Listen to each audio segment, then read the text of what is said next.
Comment ça va l'équipe? Cette année aura été une dinguerie monumentale. On s'est mangé des sorties incroyables, que ce soit des sorties d'albums, des sorties de séries ou encore le sujet de cette vidéo, des sorties d'animés. Et vous l'avez vu dans le titre, je sais, on va parler des 10 meilleurs animés de l'année. Les 10 animés qui m'ont le plus mis une claque, les 10 animés qui m'ont le plus marqué et que j'ai le plus kiffé durant cette année. C'est évident, mais je dois quand même vous le rappeler, beaucoup d'animés ne seront pas présents dans le top. Soit c'est parce qu'ils m'ont pas du tout marqué, soit c'est parce que je ne les ai pas vus tout simplement. Il y a beaucoup d'animés que j'ai pas vus, comme par exemple la dernière partie de la partie 6 de Jojo. Une partie qui m'a pas trop accroché comparé aux précédentes et qui me donnait pas vraiment envie de la finir. Du coup, j'avais pas nécessairement envie de finir la dernière partie de Jojo. Mais il y a beaucoup d'animés qui ne seront pas présents dans le top simplement parce qu'ils m'ont moins marqué ou alors parce qu'il n'y avait pas de place pour qu'ils soient dans le top. Qu'est-ce que tu fais là, toi? Désolé, à mon chat derrière, il fait n'importe quoi. On bat les couilles. En tout cas, dans le top 10, vous n'entendrez pas parler de certains animés comme la deuxième saison de Made in Abyss qui m'a moins accroché que la première mais que j'ai quand même trouvé assez bonne. Des animés de sport comme Aoashi, des animés qui m'ont tout de même fait kiffer mais que j'ai pas terminé parce que j'ai pas accroché au truc, je suis désolé. Tomodachi Game, une sorte de Squid Game en animé qui m'a beaucoup accroché dès le premier épisode. J'aime bien ce délire de survival game, mais tout simplement parce que les animés dans le top sont meilleurs, il ne sera pas dans le top. La troisième saison de Kaguya-sama Love is War, l'une des meilleures comédies romantiques que j'ai eu à regarder durant toute ma vie, c'est une pure dinguerie. Les deux premières saisons sont pour moi insane, mais la troisième saison pour moi est moins bonne que les deux premières puisqu'il y a moins d'enjeux, ça m'a moins fait rire. Écoute, tu bâtard de tes morts. Komi Can't Communicate ou alors Komi cherche ses mots, qui est comme Kaguya-sama Love is War, une comédie romantique que j'ai beaucoup aimé, j'ai passé un très bon moment dessus. Il y a beaucoup de sujets qui sont traités comme le harcèlement, comme le manque de parole, comme le fait de s'accepter au lycée. Et personnellement, il aurait eu sa place dans le top. Pendant longtemps, il était dans le top 10, mais vu que je me suis mis à jour sur beaucoup d'animés, il a perdu sa place dans le top. Lookism, un petit animé de 8 épisodes que j'ai regardé sur Netflix, qui est l'adaptation d'un webtoon, je crois. J'ai passé un très bon moment dessus. Pareil, c'est un animé slice of life, school life. J'ai beaucoup kiffé l'animé, ça traite beaucoup de sujets que je kiffe. Il y a du combat, il y a de la castagne, donc c'est totalement mon délire, mais il est pas dans le top parce qu'il y a que 8 épisodes et je peux pas le mettre à côté de plein d'animés qui ont sorti des épisodes insane. Mais très bon animé, je vous conseille d'aller le regarder si vous aimez les animés slice of life. Et en dernier, je sais que je vais me manger des patates par tout le monde. Je suis désolé, l'équipe. Insultez-moi dans les commentaires, faites ce que vous voulez, mais il n'y aura pas Shingeki no Kyojin. Alors, c'est pas par un souci de qualité ou quoi que ce soit, c'est simplement parce que je n'ai pas tout vu. J'ai déjà lu le manga avant et je n'ai pas fini l'animé parce que je savais déjà ce qui allait se passer. Et bien sûr, niveau révélation, on est Gucci dans l'animé. On a eu les révélations sur Ymir, sur le passé du père d'Eren, sur l'enfance de Eren, on a eu le début du grand terrassement. Bref, on a eu des épisodes de dingue et pour moi, il a été 10 fois meilleur que la première partie de la saison 4 qui, on va pas se le mentir, était éclaté niveau animation. Là, le studio m'a passé rattrapé, mais il sera pas dans le top parce que j'ai voulu laisser la place à beaucoup d'autres animés qui pour moi méritaient leur place dans le top. Et SNK, c'est SNK, on peut pas lui enlever, donc il ne sera pas dans le top, je m'excuse. Bref, j'espère que j'ai été clair et maintenant voici les meilleurs animés de 2022, selon moi bien sûr.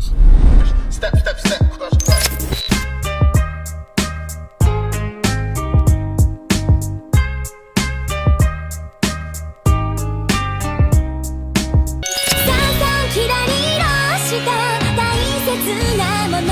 Et on commence très bien ce classement avec un animé School Life et romance My Dress Up Darling ou Sono Bisque Doll wa Koi wo. J'arrête, ça m'a déjà fait mal à la tête. Un animé, comme je vous l'ai dit, de comédie, romance, slice of life, qui est un animé que je n'ai pas vu venir. Je ne l'ai pas regardé dès sa sortie puisqu'il est sorti vraiment début d'année. Je crois que c'était même l'une des meilleures sorties du mois de janvier. Et au début, ça m'a pas donné envie. Mais comme je voyais que la fanbase augmentait au fur et à mesure, je m'étais dit, allez, je vais poser un œil dessus. Et s'il est dans le top, c'est que j'ai beaucoup kiffé l'animé. On suit les aventures de Gojo, un jeune artisan couturier qui vit sa passion à l'âge de 16 ans. Et à côté de ça, il y a Kitagawa, une fille totalement différente, populaire, qui a pas du tout les mêmes délires. Mais un jour, les deux vont se croiser et on se rendra compte que Kitagawa a des rêves totalement différents que ce qu'on pourrait aborder au premier abord. Puisque son rêve, c'est de devenir cosplayeuse. Elle tombera sur Gojo, elle verra son talent pour la couture et pour l'artisanat et elle lui demandera de devenir son couturier et son costumier pour qu'elle puisse réaliser son rêve. Et du coup, depuis ce jour-là, on suit chaque épisode l'aventure de nos deux protagonistes. Et durant tout cet animé, Gojo se développera et on aura un développement incroyable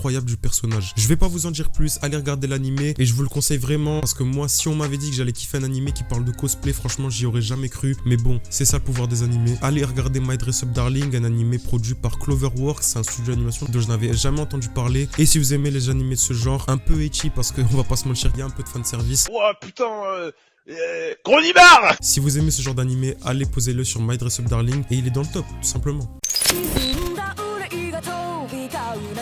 Ah, Classroom of the Elite. Cette fois, c'est la saison 2 de Classroom of the Elite, toujours produit par Lerche, un studio pareil, pas très connu. Et cette saison m'a mis une putain de claque. Elle dépasse pour moi la saison 1. Classroom of the Elite, si vous avez jamais entendu parler, c'est pareil, un animé school life qui mélange drame, mystère et c'est un animé psychologique surtout. Dans cette saison, on va suivre les péripéties de notre classe de la seconde D qui va petit à petit enchaîner les examens, enchaîner les batailles contre les autres classes. Et bien sûr, on aura une vision plus claire des mystères de cet animé. Ayano Koji sera de mieux en mieux développé. L'animé se recentrera de plus en plus sur lui parce que dans la saison 1, on se concentrait plus sur Suzune et on aura des mystères résolus comme c'est le cas pour Kikyo. Je vais pas vous spoiler pour les gens qui n'ont pas vu, mais c'est une dinguerie. On n'a jamais vu ça. On aura de plus en plus d'examens et de plus en plus de scènes d'action. On aura des scènes de combat. Plusieurs combats seront à l'affût dans cet animé. On aura des examens sportifs. On aura des examens psychologiques. Bref, tout est bien dans cet animé. On a l'impression d'être dans un Death Note version School Life. Bref, si vous avez jamais vu Classroom of the Elite ou si vous avez pas encore vu la saison 2, allez la regarder puisque c'est une pure dinguerie. Et bien sûr, ce combat de fin,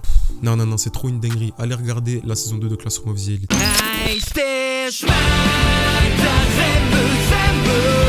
Ah là là, que je kiffe cet animé. Ranking of Kings, produit par Wit Studio, le bon vieux Wit Studio qui après avoir abandonné SNK a décidé de produire des animés incroyables comme celui de Usama Ranking. Bordel, c'est trop qualitatif. Cette fois on va parler de la partie 2 et pas de la partie 1 parce que la partie 1 est sortie fin 2021 donc pas du tout en 2022 logiquement. Et cette deuxième partie pour moi suit le même fil conducteur que le premier et suit pour moi le même engouement puisque dans cette partie 2 on est direct dans le bain, on est direct ancré dans l'intrigue de l'animé. Boji a un développement de fou, il suivra son aventure aux côtés de Domas, aux côtés de Kage pour battre Boss, son propre père, et son développement est juste incroyable. L'animation fournie par Wit Studio est une pure dinguerie, je n'ai jamais vu ça cette année. C'est peut-être l'une des meilleures animations qu'on ait eues durant l'année, que ça soit les frames, que ça soit les dessins, les storyboards, bref, cet animé m'a foutu une énorme claque. Boji, l'un des meilleurs persos que j'ai eu à rencontrer durant toute ma vie dans les animés, et bien sûr, gros big up à la bande son, aux OST et surtout à l'opening qui est non mais il est légendaire. Bref, c'est l'un des meilleurs animés d'aventure. Il est pas plus haut parce que les autres pour moi m'ont plus marqué, mais si vous avez l'occasion de poser l'œil sur Usama Ranking, allez-y puisque c'est une pure dinguerie.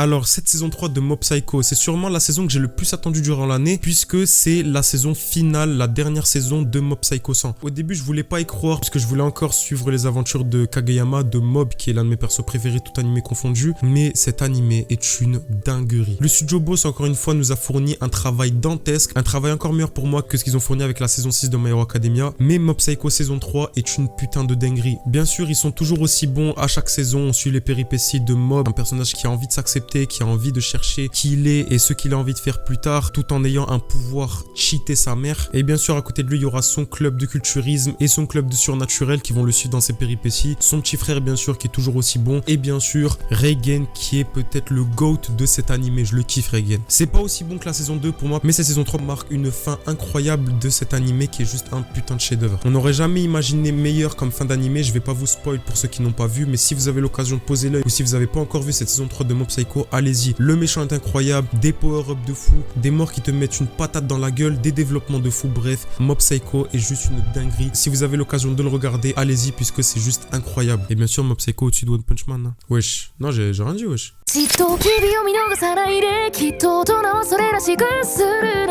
Ah, le vent de fraîcheur qu'il me fallait pour cette année. Spy X Family. J'avais déjà entendu parler de cet animé l'année dernière puisque le manga avait eu un succès de baiser. Il était parmi les 10 meilleurs mangas vendus l'année dernière dans le top Oricon malgré qu'il n'y avait aucun animé de sortie et je me disais comment ça se fait que cet animé ait un succès incommensurable comme celui-là. Du coup, j'attendais énormément cette sortie puisque j'avais pas voulu lire le manga et bordel, c'est une dinguerie. On suit les aventures de Twilight, un jeune espion qui travaille dans l'ombre qui devra régler plein de problèmes et qui pour une affaire incommensurable qu'il devra régler devra se créer une nouvelle famille. C'est pour ça qu'il adoptera une fille, Anya, et qu'il créera un faux mariage avec Yor. Anya qui a des pouvoirs surnaturels, qui arrive à lire dans les pensées, lire dans les esprits des gens, et Yor qui est une putain de tueuse en série. On suivra les péripéties de ces trois personnages. Il y a eu deux parties. La première partie pour moi une dinguerie monumentale. Je l'ai regardé 2 fois tellement pour vous dire que c'est une dinguerie. On suivra les péripéties de Twilight, les aventures de Yor qui doit basculer de sa vie de mère et de sa vie de tueuse à gages. Et bien sûr les aventures de ma personnage préféré de cette œuvre, Anya, qui devra affronter ses péripéties à l'école.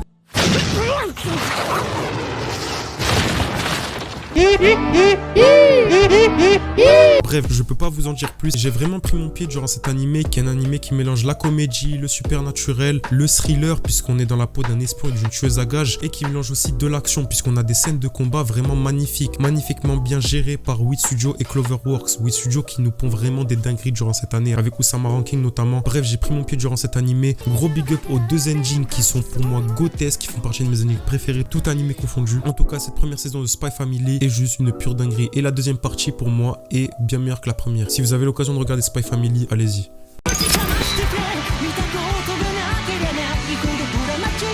Ah, celui-là, je l'attendais. Blue Lock, l'animé que j'ai le plus attendu cette année, bordel. J'ai attendu 2 ans avant de voir cet animé et autant vous dire que je n'ai pas du tout été déçu. C'est même pour ça qu'il est dans le top 5. C'est le seul animé de sport qu'il y a dans le top, désolé du spoil, et c'est pour moi le meilleur animé de sport de l'année. Je sais que je suis pas très original et que je suis un peu les gens, mais c'est clairement le cas. C'est le meilleur animé de sport de l'année. J'ai vraiment trouvé ça incroyable. Le premier épisode te met direct dans le bain. J'avais réagi au premier chapitre avec beaucoup de potes à moi qui étaient vraiment comme des fous devant l'animé. Et bien sûr, c'est un travail incroyable fourni par 8-Bit, je crois. J'ai jamais entendu parler de ce studio. Moi, je voulais que l'animé soit produit par Production IG, qui ont animé beaucoup d'animés de sport connus comme Kuroko no Basket ou alors IQ. Mais je m'étais dit qu'il n'y avait pas de peur à avoir et surtout qu'à la Japan Expo, beaucoup de personnes ont validé le premier épisode. Du coup, j'avais pas de raison d'avoir peur. Et après ce premier épisode, oh là là là là là là, une pure dinguerie. Je suis parti des gens qui ont lu le manga. Moi, je suis à jour dans le manga et autant vous dire que vous n'êtes pas prêts. Vous allez manger Gucci chaque jour. C'est un animé qui mélange le drama, l'action et le sport. C'est un animé de foot qu'on n'a pas l'habitude de voir et qui est totalement différent de tout ce qu'on a pu voir. Que ce soit Aohashi, Futsal Boys ou tout simplement Captain Tsubasa et Inazuma Eleven, cet animé casse les codes puisque ce n'est pas un animé Neketsu où on suivra une équipe dans leur péripéties, mais c'est clairement un battle royale en animé. Et je pèse mes mots. Bref, Blue Lock est une pure dinguerie. Je vais pas en dire plus pour ceux qui n'ont pas vu, même si je doute que personne n'ait vu cet animé. Blue Lock est juste incroyable. Si je devais dire un petit bémol, c'est que des fois il y a des petites imperfections dans l'animation et des fois ça fait pas très beau à voir. Dans certaines scènes, ils utilisent de la CGI pas très belle, on va pas se mentir, à l'image de SNK, mais bon, ça c'est que des petits problèmes puisque l'animé et l'intrigue de l'animé est juste une pure dinguerie. Bref, Blue Lock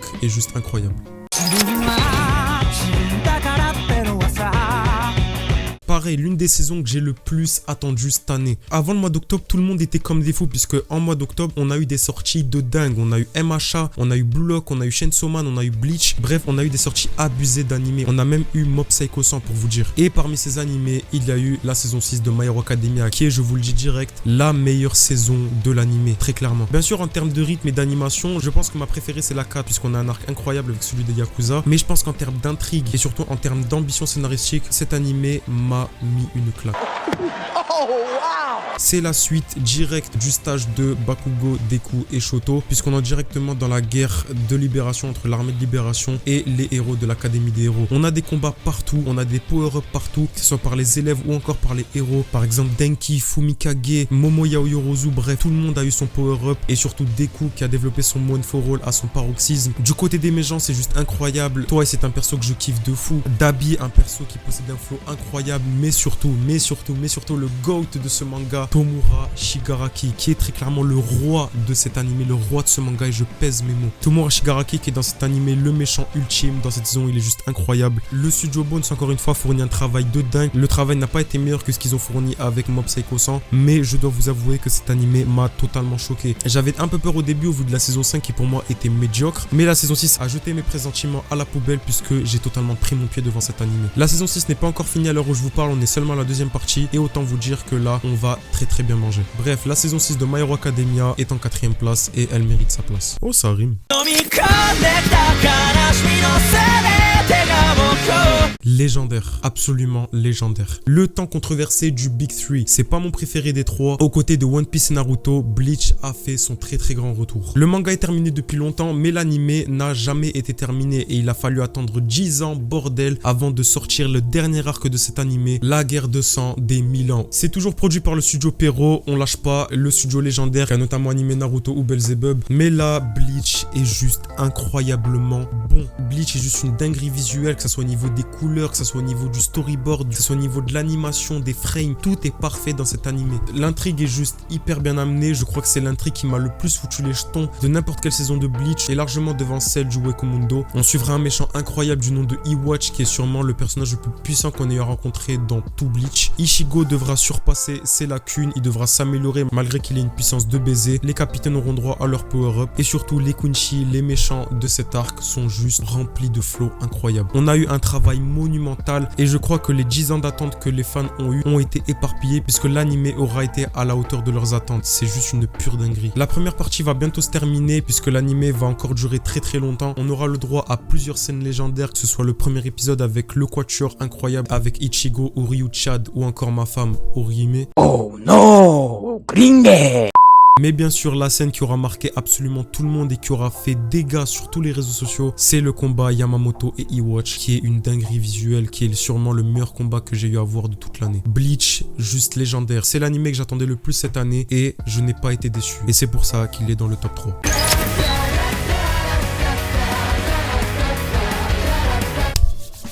Là, on entre sur du très lourd. Demon Slayer ou encore Kimetsu no Yaiba, je crois que j'ai absolument rien à dire puisque tout le monde est d'accord avec moi pour dire que c'est l'un des meilleurs animés de cette génération et sûrement peut-être le meilleur. Je vais vous parler de la deuxième partie de la saison 2 puisque la première partie, ça sera celle concentrée sur le train de l'infini et cette histoire est sortie courant 2021 donc je vais pas en parler. Je vais surtout vous parler de l'arc du quartier des plaisirs qui aura été peut-être le meilleur arc de cette année. Je l'avais jamais lu en manga, j'étais en pleine découverte durant cet animé et bordel, j'ai pris mon pied. La réalisation est incroyable, l'animation est incroyable, l'acting est incroyable, les voix des personnages sont juste ouf et le travail qu'a fourni Ufotable est juste monumental. Je pense qu'on devrait pas attendre longtemps avant que Demon Slayer dépasse Fate en termes d'animation puisque de saison en saison, Demon Slayer s'améliore de plus en plus. L'intrigue derrière le démon qui se cache dans le quartier des plaisirs m'a direct mis dans le bain et quand on a eu la révélation du démon qui se cachait et qui était au final la 6ème lune supérieure, j'ai direct été mis dans le truc. Le premier adversaire c'était Daki, un personnage qui a énormément de flow et tous les combats qui arrivent ensuite sont juste incroyables. Tengen a juste un flow incommensurable et le trio Inosuke, Zenitsu et Tanjiro est juste une pure dinguerie. Et le power-up de Nezuko est juste incroyable. Nezuko m'a énormément fait kiffer durant cet animé. Et bien sûr... Cronibard! Bon, j'arrête. Et déjà à ce moment-là, j'étais Gucci, je n'en demandais pas plus. Mais... non mais... oh là là. On a eu l'une des meilleures arrivées, tout animé confondu, avec Gyutaro, la réelle lune supérieure. L'un des personnages les plus puissants qu'on ait eu à rencontrer durant tout l'animé. Et bordel, on a été servi. L'animation a direct augmenté d'un step dès son apparition. Tengen n'a jamais été autant mis en difficulté. Le combat qui s'ensuit est juste incroyable. Tout ce qui s'est passé dans cette saison 2 est juste une pure dinguerie. Chaque épisode te met dans le bain, chaque épisode te met en haleine et chaque épisode sont extrêmement bien réalisés. Bref, j'ai pris mon pied durant cette saison 2 et c'est la meilleure nouvelle saison qu'on ait eue durant cette année. Ufotable nous a fourni un travail incroyable comme pour la saison 1 et bref, Demon Slayer va bientôt se ranger au rang de légende.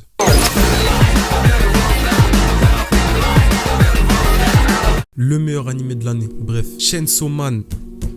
Bordel, je n'ai jamais été satisfait chaque épisode d'un animé. Chainsaw Man est juste une pure dinguerie. C'est l'un des animés que j'attendais le plus cette année. J'en attendais pas énormément puisque quand j'avais lu le synopsis, je me disais que ça allait être directement pompé de Jujutsu Kaisen ou de Demon Slayer. Puisque pareil, c'est un chasseur de démons qui devra utiliser les pouvoirs d'un démon à son insu. Et bordel, mais bordel, l'animé est juste un pur chef-d'œuvre. Pour ceux qui n'ont pas encore vu, c'est un animé qui mélange horreur, comédie, fantasy, action, bref, je saurais pas comment vous décrire cet animé. Tellement c'est l'animé qui se rapproche le plus de chef-d'œuvre. Produit par Mappa, comme Jujutsu Kaisen, comme SNK, c'est une animation de dingue. Et pour l'animation qu'ils ont fournie à SNK, je me disais que ça allait être rempli de CGI terrifiante.